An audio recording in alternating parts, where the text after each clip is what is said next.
Hello દોસ્તો, તો અમે જઈ રહ્યા છીએ બગદાણા. ચાલો તમને બતાવું, દર્શન કરાવું.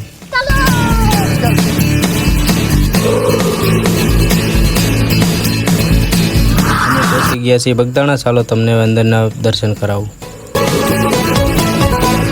હું આવી ગયા છે, હું ને વિજય બે અને ઓલા બે ક્યાં ગયા? હાલો, આવી ગયા જીતુ ને પંકજ, અને હાલો આપણે બાપા સીતારામના દર્શન કરીએ.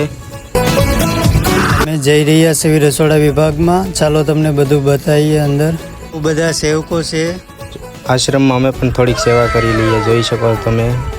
હવે અમે જઈ રહ્યા છીએ માકડા દાદાઈ તથા ત્યાં રોજડું જોવા મળ્યું.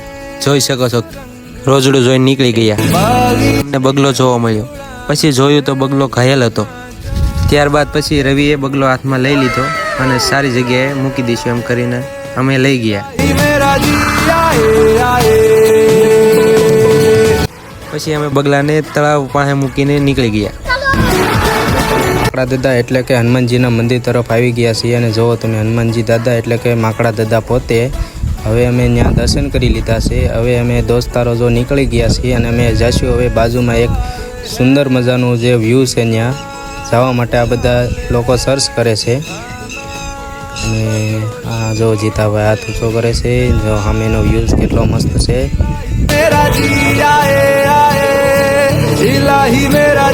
બધા નીકળી ગયા છે. લાગે છે કંઈક ગોચ્યું છે. આ ખાર જંગલ લાગે છે દોસ્તો, તમે જોઈ શકો છો. વાહ, વ્યૂ પણ મસ્ત. જો તમે સામે સરખો દેખો, હા જો સરખા પાસે જવાનું છે, ત્યાં પાણી આવે છે automatic. A few moments later. પંખો જોવા ગયો પણ ત્યાં તો સારું કાંઈ હતું જ નહીં યાર. પછી અમે ત્યાંથી નીકળી ગયા અને નક્કી કર્યું કે કદમગીરી જઈએ. હાલો તમે બતાવીએ, હું વિજય અને જીતુ અમે નીકળી ગયા. જો સામેનો ડુંગર જે દેખાય છે કદમગીરીનો છે. ઘણા લોકો અહીંયા આવે છે. વ્યૂઝ બહુ મસ્ત છે.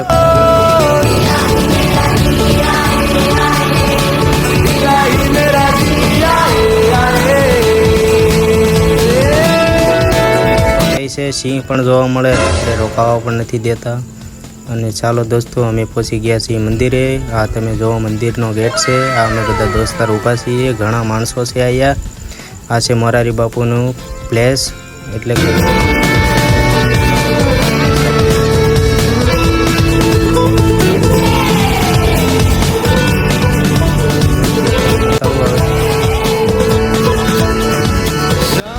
એટલા મસ્ત ડુંગર છે અહીંયા, હરિયાળી છે. ચોમાસામાં આવશો તમને ખૂબ જ મજા આવશે દોસ્તો. ચાલો તો તમને મંદિર બતાવો. આ મંદિર છે માતાજીનું.